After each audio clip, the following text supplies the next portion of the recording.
तीर्थ यात्रा करने का विधान भी बताया है। जब भी आप तीर्थ यात्रा के लिए प्रयाण करो उस समय घर पे ही बैठकर गणेश जी की पूजा करो, क्योंकि गणेश जी की पूजा इसलिए कि हमारी तीर्थ यात्रा निर्विघ्नता से परिपूर्ण होवे।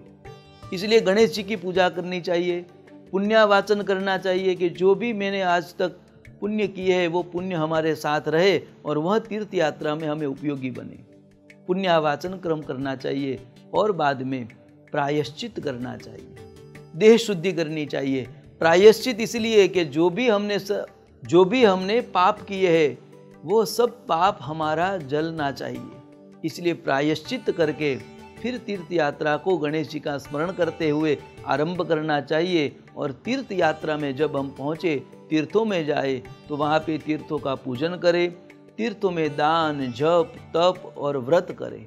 यह सब करने के बाद तीर्थ यात्रा हमारी संपन्न होती है। तब पुनः हम जब घर पर आते हैं तो उस समय में घर पे आके भी भगवान को धन्यवाद करना चाहिए, फिर से पुण्यावाचन करना चाहिए, क्योंकि गणेश जी की कृपा से ही हमारी तीर्थ यात्रा समापन हुई निर्विघ्नता से।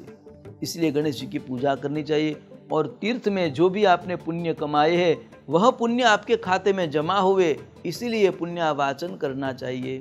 फिर पुण्यावाचन करने के बाद यहाँ ब्राह्मणों का भोजन बताया है। अपने घर में सभी ब्राह्मणों को बुलाकर यथाशक्ति जो भी आपकी शक्ति हो उस प्रकार ब्राह्मण को बुलाकर ब्राह्मणों को भोजन करवाना चाहिए। फिर तीर्थ में से जो लेकर आए हैं वह प्रसाद सभी स्वजनों, अपने परिवारजनों या अपने इष्ट मित्र बांधवों को बांटना चाहिए और तीर्थ यात्रा की महिमा सबको सुनानी चाहिए। तो यह तीर्थ यात्रा का विधान बताया है। तो विदुर जी ऐसी तीर्थ यात्रा करके जब हस्तिनापुर में लौटे, युधिष्ठिर महाराज को पता चला कि विदुर जी तीर्थ यात्रा करके आए हैं, तो विदुर जी ने भव्य स्वागत किया है। विदुर जी हस्तिनापुर के बाहर खड़े हैं और वहाँ पे सामने ही सब उसके स्वागत हेतु सभी पांडवों अनेक आदि पुष्प पूजा के द्रव्य लेकर विदुर जी के सामने गए और विदुर जी का भव्य स्वागत किया गया। विदुर जी का भव्य स्वागत करके हस्तिनापुर में लेकर आए और फिर बाद में उसी स्थान जो उसका स्थान था उसी स्थान पर उसको बिठाया विदुर जी को और विदुर जी की पूजा की है। यहाँ पर एक विधान यह भी है कि कोई भी हमारा परिवार का सभ्य यदि तीर्थ यात्रा करके लौटता है तो हमारा परिवार पूरा उसे स्वागत के लिए जाना चाहिए, उसका स्वागत करना चाहिए। पहले के समय में ऐसा बहुत हमने देखा है कि कोई बुजुर्ग यात्रा करके जब आते हैं तब हमारा पूरा घर परिवार या पूरा गांव उसके स्वागत के लिए जाता है। उसका स्वागत भव्याति भव्य होता है और स्वागत होने के बाद सब लोग उसके पास बैठकर उस तीर्थ की महिमा सुनते थे।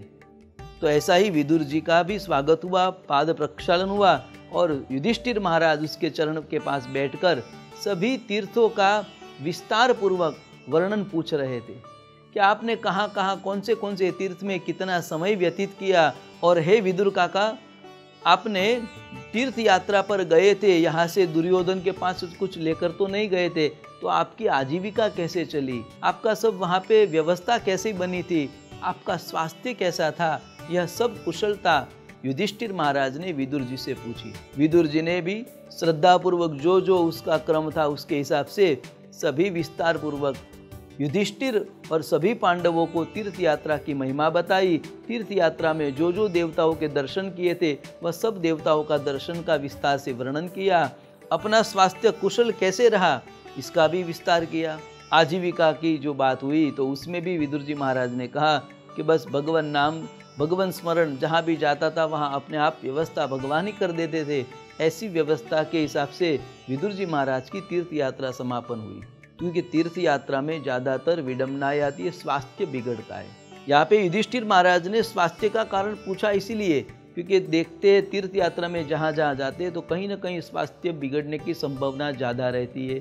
क्यों? क्योंकि हम जहाँ से जाते हैं वहाँ का वातावरण और तीर्थ का वातावरण थोड़ा अलग रहता है, और हर एक तीर्थ में जाते हैं तो हर एक तीर्थ का वहाँ का माहौल और वातावरण अलग रहता है। तो ऐसे विदुर जी और युधिष्ठिर महाराज आदि पांडवों का सत्संग हुआ।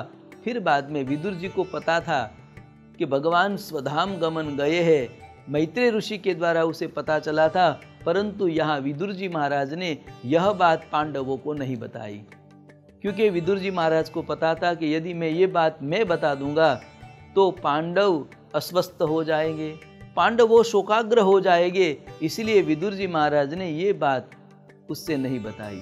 विदुर जी महाराज का भव्य स्वागत हुआ और विदुर जी महाराज अब अपने हस्तिनापुर में आराम से सुखपूर्वक रहते हैं। एक दिन ऐसा हुआ, विदुर जी महाराज अपने कक्ष में गए, फिर बाद में उसे विचार आया कि मेरे बड़े भाई धृतराष्ट्र और गांधारी को मैं मिला नहीं हूँ, तो धृतराष्ट्र और गांधारी को मिलने के लिए विदुर जी महाराज उसके पास गए। देखो यहाँ पे धृतराष्ट्र और गांधारी यह दोनों के सभी पुत्रों मृत्यु को प्राप्त हुए थे, क्योंकि पांडवों के द्वारा सभी पुत्रों का वध हो गया था, सभी पुत्रों को मारा गया था, फिर भी हस्तिनापुर में रहते थे। और पांडव भी इतने दयालु और करुण है और विवेकी है, इसलिए धृतराष्ट्र और गांधारी की प्रतिदिन धर्मराज, युधिष्ठिर आदि सभी भाइयों उस धृतराष्ट्र की सेवा कर रहे थे। जैसे अपने घर में कोई बुजुर्ग होता है और उसकी नित्य सेवा करते, उसी प्रकार पांडव वो धृतराष्ट्र की सेवा करते थे। युधिष्ठिर महाराज का तो ऐसा संकल्प था कि प्रतिदिन वह सुबह उठकर स्नान आदि संध्या आदि करके देव पूजन करके सबसे पहले धृतराष्ट्र के कक्ष में जाते थे, गांधारी और धृतराष्ट्र को प्रणाम करके फिर अपनी राज्यसभा में जाते थे। तो ऐसा प्रतिदिन उसका क्रम चल रहा था।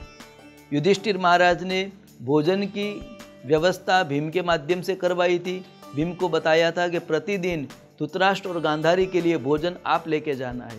अर्जुन को वस्त्र आदि की सेवा दी गई थी कि धृतराष्ट्र और गांधारी को कौन से वस्त्र कब कैसे पहनना है, यह व्यवस्था अर्जुन को दी गई थी। नकुल और सहदेव को, इन दोनों भाइयों को जहाँ भी धृतराष्ट्र और गांधारी को पर्यटन की इच्छा हुए तो पर्यटन के हेतु व्यवस्था जो भी थी वो नकुल और सहदेव को करने के लिए युधिष्ठिर महाराज ने बोला था। तो ऐसा सुंदर व्यवस्था बनाई थी। विदुर जी महाराज धृतराष्ट्र को मिलने के लिए आए और धृतराष्ट्र को मिलने के लिए जब आए तो गांधारी और धृतराष्ट्र दोनों विदुर जी से भेंट हुई और यहाँ पे बहुत बड़ा अच्छा संवाद हुआ है। विदुर जी महाराज ने धृतराष्ट्र को देखकर विदुर जी महाराज रोने लगे कि बड़े भैया, ये मैं क्या देख रहा हूँ, आप इतने आसक्त क्यों हैं, इतने लाचार क्यों हैं। पहले मैंने देखा था कि आप दुर्योधन के वश में थे, आज आप ममता के वश युधिष्ठिर के वश में हो गए। इतना यहाँ पे मैं देख रहा हूँ कि आपका अपमान हो रहा है, आपके पुत्रों का वध हुआ है, आपको पुत्र को मारने वाले हैं, वही उसी व्यक्ति के हाथ से आप सेवा ले रहे हो। यह आपका कैसा स्वभाव बन गया है। विदुर जी जब आए थे उससे पहले भीम धृतराष्ट्र और गांधारी के लिए खाना लेकर आया था, और खाना लेकर आया था जब खाना तो प्रेम से खिला रहा था पर साथ में कटु वचन भी बोल रहा था। भीम बोल रहा था कि महाराज आप भोजन करिए, प्रेम से भोजन करिए, और इस भोजन में मैंने कुछ विष नहीं मिलाया, क्योंकि पांडवों जब छोटे थे तब उसके भोजन में विष मिलवाया था यही धृतराष्ट्र के पुत्रों ने।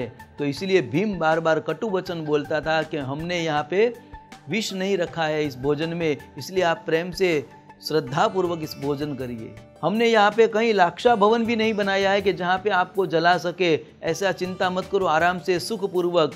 अर्जुन कहता था कि आप रहो, ऐसा कटु वचन बार बार उसे सुनाया जाता था। यह दृश्य विदुर जी ने देखा था, इसलिए विदुर जी ने कहा कि आप इतने कठोर कैसे बन सकते हो, आपका इतना बड़ा अपमान हो रहा है, फिर भी आप उस पुत्रों के हाथ से भोजन पा रहे हो, उस पुत्रों के साथ रह रहे हो कि जिस व्यक्ति ने आपके पुत्रों का वध किया है, आपके कुल का नाश किया है, उसी के साथ आप रहते हो और उसी के हाथ से भोजन पाते हो। ऐसा बहुत ही कड़वाहट भरा विदुर जी ने धृतराष्ट्र को उपदेश दिया। देखो विदुर जी ने यहाँ पे एक बार नहीं, यहाँ पे अनेक बार उपदेश दिए हैं। जब महामंत्री के रूप में विदुर जी थे तब धृतराष्ट्र को बार बार उपदेश दिया गया, सभा में सभी के सामने भी उपदेश दिया, एकांत में भी उपदेश दिया, परंतु जब तक दुर्योधन था तब तक वह उपदेश धृतराष्ट्र के ऊपर नहीं चढ़ा, क्योंकि धृतराष्ट्र दुर्योधन के मोह में फंसा हुआ था। दुर्योधन कली का रूप था और कली के रूप में फंसा हुआ था, मानी क्लेश में फंसा हुआ था, इसलिए यहाँ पे धृतराष्ट्र ने उस विदुर की बात सुनी नहीं। परंतु आज धृतराष्ट्र को विदुर की बात सच लगी है।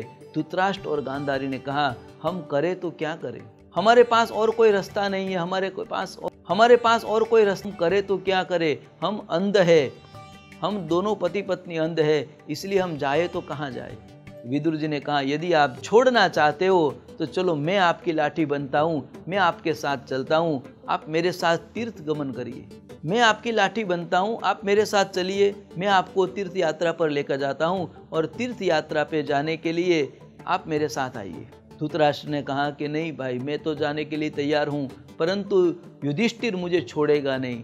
भीम भले बोले कुछ भी, परंतु मेरे को छोड़ेगा नहीं। सहदेव और नकुल भी मेरी अच्छी सेवा करते, वो लोग मेरे को छोड़ेंगे नहीं, इसलिए मैं कैसे जाऊँ।